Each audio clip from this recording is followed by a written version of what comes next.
জীবনে যতদিন জুমা পাবেন এই 5টি আমল ছাড়বেন না। জুমার দিন হচ্ছে ফজিলতের দিন, কিন্তু আমরা অনেকেই এই দিনটাকে অবহেলা করে কাটিয়ে দেই। মনে রাখবেন, জুমার দিন হচ্ছে leader of the all days, সাইয়্যিদুল আইয়াম, সকল দিনের সর্দার। এবং নবী সাল্লাল্লাহু আলাইহি ওয়াসাল্লাম বলে দিয়েছেন এই জুমার দিন হচ্ছে গরিবের হজের দিন। সুতরাং এই জুমার দিন আপনি এই 5টি আমল ছাড়বেন না। নাম্বার 1, 1 নম্বর আমল হচ্ছে আপনি জুমার দিন আগে আগে ঘুম থেকে উঠে তাহাজ্জুদ নামাজ পড়ার চেষ্টা করবেন। কেননা জুমার রাতে আল্লাহর কাছে দোয়া করে আল্লাহ তাআলা সেই দোয়াটা কবুল করেন। আপনি অবশ্যই এই জুমার যেই রাতটা আছে, অর্থাৎ বৃহস্পতিবার দিন গিয়ে যে রাতটা আছে সেটাই হচ্ছে জুমার রাত। আপনি এই রাতে শেষ সময় তাড়াতাড়ি উঠে আপনি আল্লাহর কাছে দোয়া করবেন। দেখবেন আল্লাহ তাআলা আপনার সকল দোয়াগুলো অ্যাকসেপ্ট করবেন, কবুল করে নেবেন। এবং অবশ্যই ফজরের নামাজ পড়বেন। অন্যান্য দিন তো নামাজ পড়বেনই, তবে জুমার দিন আরো গুরুত্ব সহকারে নামাজ পড়ার চেষ্টা করবেন। এটা হচ্ছে 1 নম্বর আমল। নাম্বার 2, দ্বিতীয় নম্বর আমল হচ্ছে আপনি দুরূদ শরীফ বেশি বেশি পড়বেন।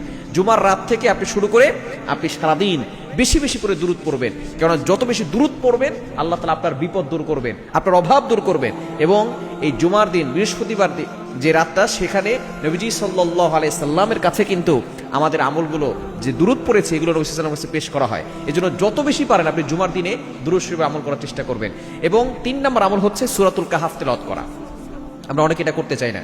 নবীজি সাল্লাল্লাহু আলাইহি ওয়াসাল্লাম জানিয়ে দিয়েছেন, যে ব্যক্তি সূরা কাহাফ তেলাওয়াত করে আল্লাহ পাক রব্বুল আলামিন তাকে দাজ্জালের ফিতনা থেকে মুক্তি দিয়ে দিবেন। দাজ্জালের ফিতনা হচ্ছে সবচেয়ে ভয়ঙ্কর ফিতনা, এবং দুনিয়ার যেই সকল ফিতনাগুলো আছে ফিতনা থেকে আল্লাহ তাআলা আপনাকে মুক্তির ব্যবস্থা করে দিবেন। এবং 4 নম্বর আমল হচ্ছে জুমার নামাজের জন্য আগে আগে মসজিদে যাওয়া।